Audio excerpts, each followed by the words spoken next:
I have information that the rules are changing for restart, and guess who it's thanks to? You all, the community, for speaking up and commenting and saying, hey, this needs to be changed. I also want to talk about and know your guys' opinion on the start. Was it overly aggressive? Was somebody aiming for somebody? Let's deep dive. A little bit of context so that you guys can follow me of what I'm talking about. This is the restart. Why did they have a restart? Well, it was a red flag because Hardy Munoz crashed on one of the uphill triples, which was really fast. Those guys had to really seat bounce it, push real hard to preload, and the med team couldn't get to him.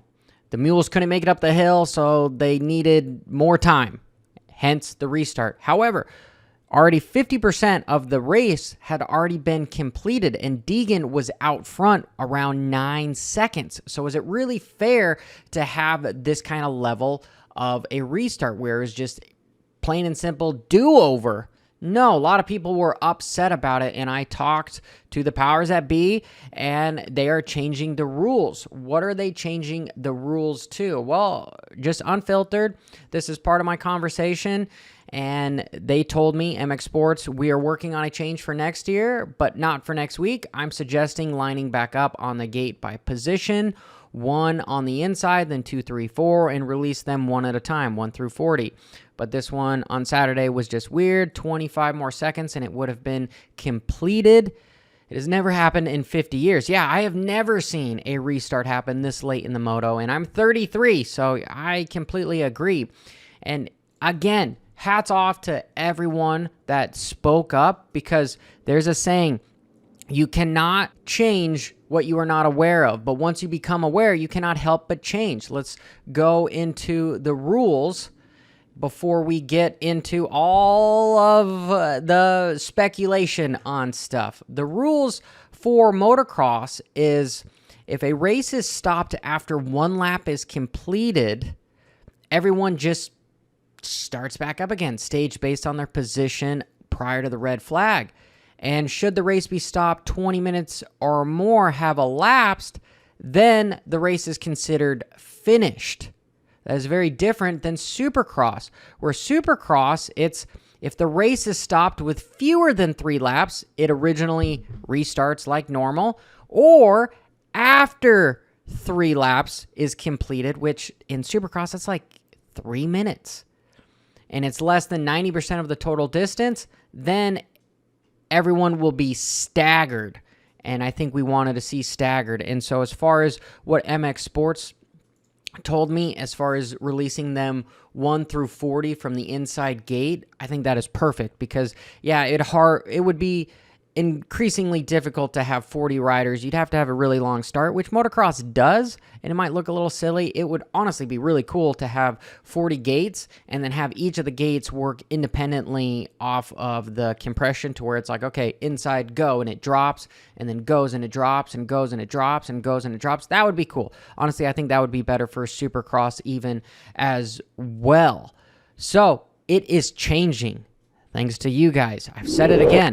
That's why these communities are so important. A rising tide helps lift all boats. We have a level of a satisfaction, and we want to keep growing more and more and more. Not piss and moan, but when it's indeed needed to change, we need to. And it's cool to see that the sport is receptive to this. And that is a perfect segue for today's video sponsor, Complete Racing Solutions. They have an amateur development program that they are looking for elite athletes. And if you want to be part of this sponsorship, you just got to go to CompleteRacingSolutions.com. The link is in the description. Fill out the form, and then we're all crossing your fingers that you get to work with Coach Rob Beams. Because, man, I really wish that I had him when I was trying to be a professional athlete, because my triathlon journey has changed considerably with his guidance. So make sure you stop over at CompleteRacingSolutions.com and fill out a sponsorship form. I digress. On to the meat and potatoes of potentially some speculation. Was there any ill intent on the restart? We've got Hunter here, who's the points leader. We've got Deegan on the inside, who comes like a bat out of hell and just tags Tom Vial and goes down. I've heard many things that this kid was aiming for Hunter because he has to beat Hunter for the championship. But before I go a little bit into that, let's look at the points beforehand. The points, he was fourth. He had 308 and 344 was the difference. That's a moto and a half, 25 points for first. So he literally, with 4 motos to go, Hunter had to fall down. So ironically, that sort of fits with the narrative that maybe he was aiming for Hunter because he had to not finish the race in order for him to win.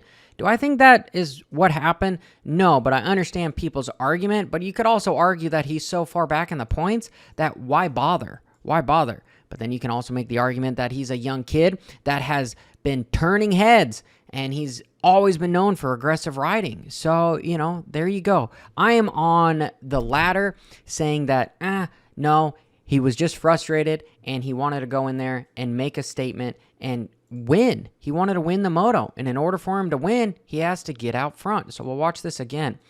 But people there at the race, the guys that were here on the inside and other people that I've talked to, they said that, man, it was incredibly loud when that smack happened. Like, there was really no stopping. So let's slow it down just a bit, because usually when a rider has the wheel on you, you check up. You don't have the room to just keep accelerating. A more confident rider might, but if they can't see you, they're not going to play chicken with you because they literally don't know you're coming. But if they can kind of see you, they might give you the line because you are playing chicken with them and they know you're not messing around. Here, Tom Viall, I doubt he can see him. He's basically just going in for the whole shot, and I truthfully think Deegan should have slowed down. He should have slowed down because, again, Tom had half a bike length on him, and truthfully, he should have had a whole bike length on him. The reason why he only had half was because Deegan went in there with full intention of making contact. And I know a lot of people have told me that, no, it was meant for Hunter here. Tom was just a casualty. I don't believe that, because how can you plan on potentially taking a rider out when they are literally 10 bikes closer to the doghouse than you? I mean, that would just have to be perfect planning in a perfect situation, and you had to know what all the other riders were going to do. It just doesn't add up. It just doesn't add up. Is it ironic that they end up right there?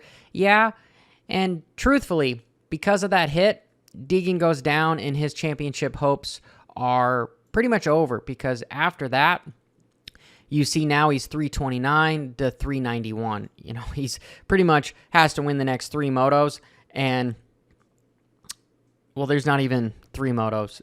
It's impossible for him to win at this point. The maximum he can make is 50, and Hunter, if he doesn't make any more, he's still going to have more points. And it's interesting that Tom Viall in this moto also got a penalty for jumping on that red cross. So really bummer for him, because he ended up on the ground. So back to the analysis here. They go down. Watch Swole. Swole is on the inside, and he just sneaks around, and he ends up getting the whole shot. So by that, Deegan should have given the room to Tom and just slowed down, and he would have gotten the whole shot. He would have inched around. Hunter's over here doing his own thing. His best chance of success was just doing that. And could he have won the race again? Yes. Coulda, woulda, shoulda. However, the kid is exciting, and I even said it on my podcast on Friday that wouldn't it be interesting speculating if he was super aggressive and ended up taking out Hunter? The narrative would have, you've got some drama forming there. We've got some other shots here from Brown Dog Wilson. Look at this guy. Boom. That bike is riding up on. And then I actually got this one, but look at this. Deegan is literally riding up Tom.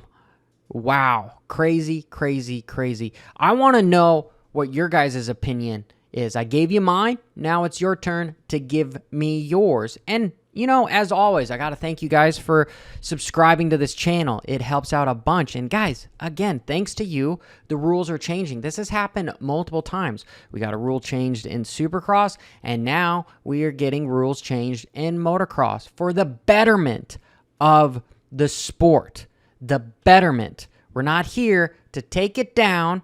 We're here to revamp a little bit and make it better. Make it better for people coming up. Bra-da-da-da-da-da.